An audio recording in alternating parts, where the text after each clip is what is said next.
this is my first ever trying to conceive video. Yay! I've been watching a lot of trying to conceive vlogs, and I've decided that that's such a cool journey to have set out there so that other people can follow you and understand what's going on with you, and something that's almost like a video diary so that I have someone to like explain what's going on. And there's such a great community out there of people that are trying to conceive. So I thought maybe I could join in on that community. Okay, so I will start with a little bit of background on me. Basically, and if you see me looking down, I wrote stuff down on a note. I am Catholic, and I have been practicing natural family planning with my husband for several years now. I have found it to be incredibly empowering and wonderful because I basically learned all about my fertility ahead of time. So when we decided, which was relatively recently, we just had a conversation, and I said to him, expecting him to be like, I don't know. I had a conversation with him, and I said, I think I'm ready for kids soon. And I said, and I think I'm ready to start trying, or at least stop preventing things from happening. I'm ready to just like give it up to God and just see what happens. And he was like, yeah, I feel good about that. And I was like, whoa, I wasn't expecting that, not that he's anti-children or anti-baby, but I just like was not, I thought we'd both be in different places and whatever. And he was like, no, I'm ready. So there began the journey. So anyways, we've been practicing natural family planning. So, and I'm also a maternity nurse, so I know a lot about fertility, and I have been using natural family planning trying to put off children for the time being while we established our careers and got a nice home to live in and all of that. So I know a lot about fertility and all that, so it became really easy. And at first we were thinking, well, let's just not necessarily like try and not stress ourselves out, but just like not prevent. Let's just see what happens. And then I discovered that I can't do that because when you have been tracking every single day your cycle and when you're fertile and when you're not, it is so hard to just stop. So I was like, well, if I get frustrated or I get lazy or whatever, I'll just not worry about it and leave it up in God's hands. But for the time being, I was like, you know what, if I want to try, I think I really want to just try. And like I said, I'm so used to doing this that it's just second nature. So I don't temp every day. Some people call it temping. So temping is when you take your basal body temperature, which is the temperature that your body is when you first wake up. I was not doing that when we were natural family planning. When we were natural family planning, I relied on signs. Like I actually knew, I tracked my cycle really, really well. And then I usually would actually have like ovulation pain, which is when you can actually feel yourself release an egg. Yeah, this is gonna get TMI really quickly, but anyways, so I used to be able to feel that, and I would also get really nauseous when I was ovulating because I'm guessing the hormone spikes made me really nauseous. I guess I'm really sensitive to hormones because every hormone shift I just get nauseous. I just have a sensitive stomach. I mean, I get motion sick, so every time I would start getting nauseous, I'd be like, okay, I think that it's gonna start soon. I'd have a surge of hormones and whatever. And then the other thing that I relied on is OPKs, for those that are not in the know.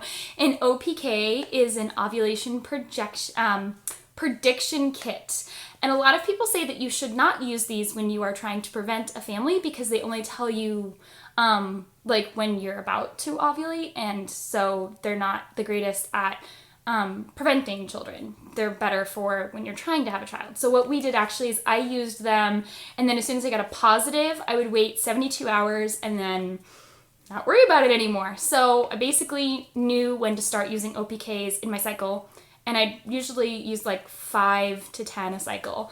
And as soon as I got a positive, then, we knew we were good to go. Wait 72 hours and you're good to go. So that's what we were doing. So when I was natural family planning, I was tracking my symptoms and my cycle and using OPKs. So that's what I was used to. I have temped before, but I didn't rely on it because I'm a night shift worker. So my basal body temperature can be all over the place, and I know that. But I know that it is helpful to track your temperature for trying to conceive. So I decided that this month I was just going to start, and I would just do it anytime I woke up, whenever that was. If it was after a night shift, if it was after regular night sleep, whatever. I would just take my temperature and just go with it and see what happened.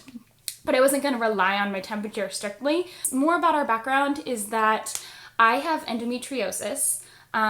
For those that don't know, that means that I have like the lining of my uterus can potentially grow outside of my womb, and that can lead to scarring and pelvic pain and all kinds of stuff. And I have had problems with the endometriosis in the past. So I know that can prevent fertility, can prevent pregnancy, that kind of thing, just from the scarring and whatever. So I know that that's kind of a roadblock. And so when I first decided to try to conceive, I was like, okay, I'm going to try not to get my hopes up right away because I know this might be a long road. And then the other thing too, not to get like too into it, is that I know on my husband's side, there's some genetic predispositions towards infertility. I know like people in his family have struggled. The males in his family have sometimes struggled with fertility. So I know that might be a roadblock too, but we've never been like officially tested or anything like that. But we just know that it could be a roadblock.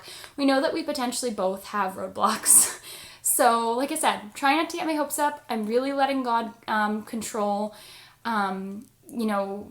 like big fat positives, as people call it. I'm trying to let God control when I do get pregnant. I'm just trying to help as much as I can because I know it's going to be a long road and I don't want to wait around. So more background. I'm currently 23 and my husband is 24. So, and we've been married for a few years now. So we feel like this is a good time. We have a 2-bedroom apartment that we really love and we're planning on staying here for a while. We have like good savings and good jobs and good health insurance. So that's kind of our background. We feel pretty stable and, sorry, there's like a fly buzzing around. So that's kind of why we decided. But yes, for the most part, we are young and healthy. So that's what's going on. Final background bit is that for me, I have something called protein S deficiency. Doctor said that it is conditional. So protein S deficiency means that my blood clots too much. So blood clotting is good because when I get a scab, I heal really easily. But the bad part is that I can form a blood clot when I'm not supposed to. And that can travel to your lungs and cause something called a pulmonary embolism. And there's just like lots of not good things that can come with that too. So when I do get the big fat positive and do become pregnant, I am going to have to go see a hematologist. I saw one when I was first diagnosed years ago. I get it from my mom. She had 2 what we call DVTs, one basically with each pregnancy. So that's how we figured it out.